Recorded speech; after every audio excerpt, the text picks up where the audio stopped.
હનુમાનજી મારે જે ને તમે નમજો અને વળી લેજો એમના આશીર્વાદ પણ એમની આજ્ઞાનું પાલન કરશો તો હરે વાલા જિંદગી બની જાય.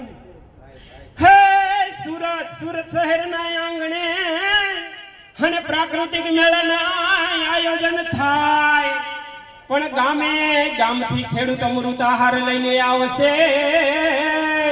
હરે ઈ તો સૌના સ્વાસ્થ્યના હિતમાં હોય. ભાઈ હે ખેડૂત ભાઈઓ કહો તમને અન્નદાતા અને તમે જગતના તાત કહેવાય પણ રાત દિવસ મહેનત કરી અને ઉગાડતા હરે તમને લાખ વંદન હો. જય જવાન જય કિસાન.